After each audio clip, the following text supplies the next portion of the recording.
Climate change now poses one of the principal threats to biological diversity on the planet.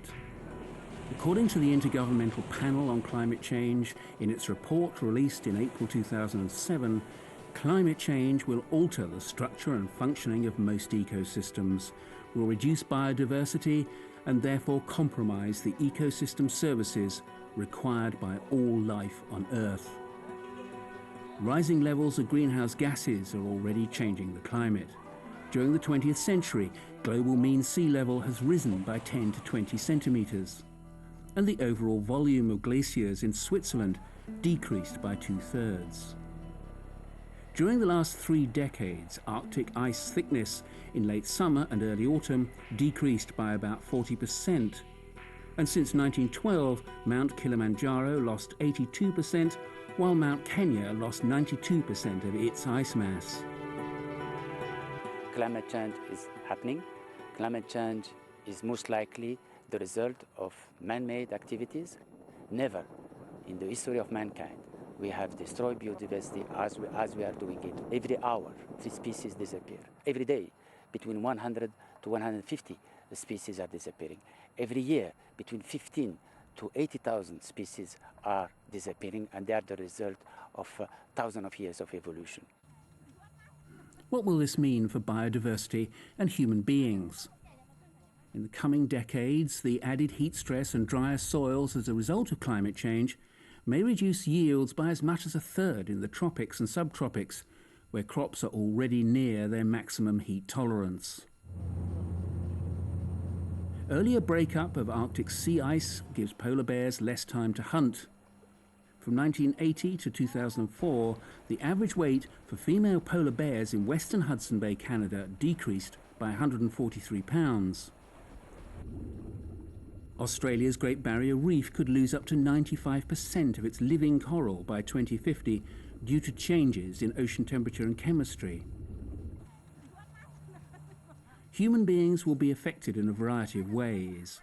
More precipitation in temperate regions and Southeast Asia is likely to lead to more flooding. Less precipitation in Central Asia, the Mediterranean region, Africa, parts of Australia and New Zealand is likely to lead to more droughts. Changes in climate will allow an expanded range of some dangerous vector-borne diseases, such as malaria. The impacts of climate change on biodiversity are of major concern to the Convention on Biological Diversity. This is why the Convention has chosen biodiversity and climate change as the theme for the International Day for Biological Diversity for 2007.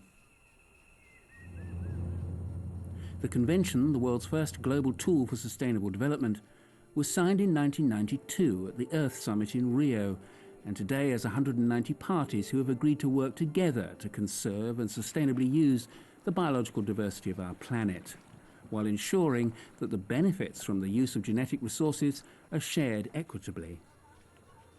Parties to the Convention are working to find ways to help biodiversity adapt to projected changes to the climate, and find ways that biodiversity can be a resource for communities who are adjusting to the effects of climate change. The Convention also coordinates its work with the United Nations Framework Convention on Climate Change to help combat the causes and effects of climate change. There is a very urgent need to move on the question of adaptation to climate change now, to move beyond the phase of assessment and to move into the phase of actually doing something about adapting to the consequences of climate change. Islands are often characterized by a very rich biodiversity. Island species are vulnerable because populations tend to be small, localized and highly specialized, and can easily be driven to extinction. Island ecosystems and their biodiversity are fragile. Isolated and small, where can these island species migrate to if temperature and rainfall changes? The main threats to island ecosystems from climate change are the rise in sea levels and the increase in water temperature that will affect organisms such as coral reefs. They provide a number of services to island populations and biodiversity and are highly sensitive to temperature changes. Polar ecosystems are home to an array of plants and animals that survive in some of the most extreme conditions in the world.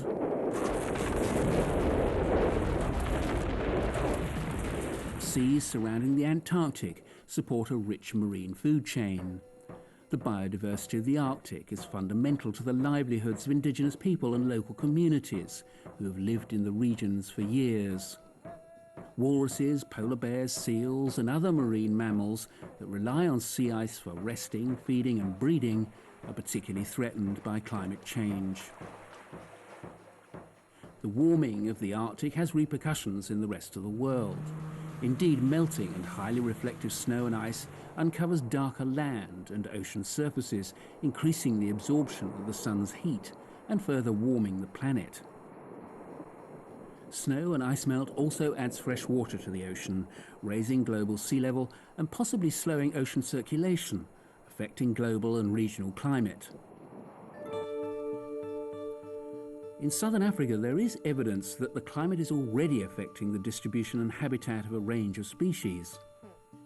Scientists from the South African National Biological Institute are studying quiver trees to find out more about how plants in this part of the world are coping with climate change. They've already found a marked shift in distribution. Trees at the hottest end of their range are dying, and those in the south are growing well. I remember clearly the moment that I looked at that graph that I drew, and I saw that it was so clearly showed that there was this pattern, and that the only explanation was climate change, and it was just...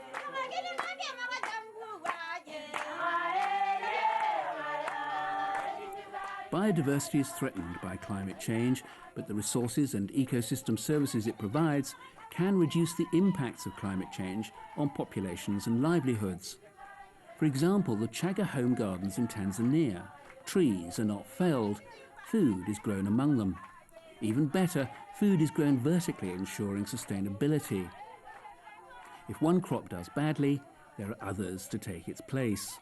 The advantage of this home garden, it has got so many uses because it gives food for the people, it also gives food for the animals, and also it gives cash crop, and we have got shade trees. It shade the coffee and it shade the banana.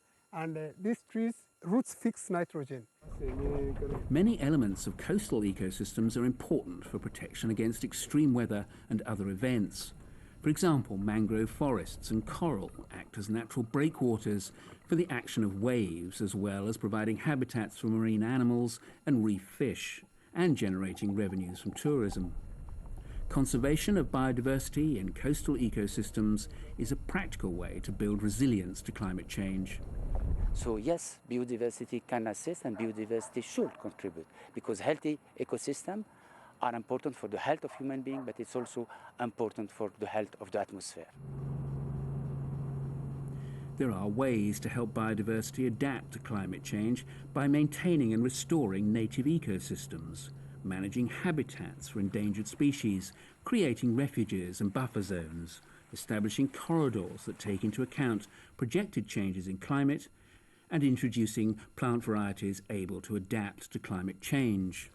In ecosystems around the world, reducing the threats to biodiversity will help maintain diverse and resilient ecosystems, which can then cope with climate change.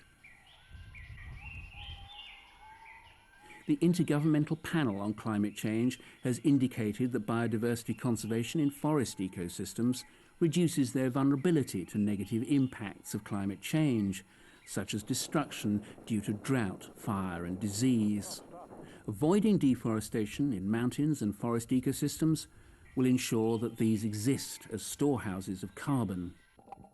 Creating marine protected areas will also help protect a number of marine species, including those corals which are resilient to bleaching. Preventing the degradation of wetlands or restoring them will also protect biodiversity. The parties to the Convention on Biological Diversity noted at their last meeting that the Secretariat should work with the United Nations Framework Convention on Climate Change, the Convention to Combat Desertification,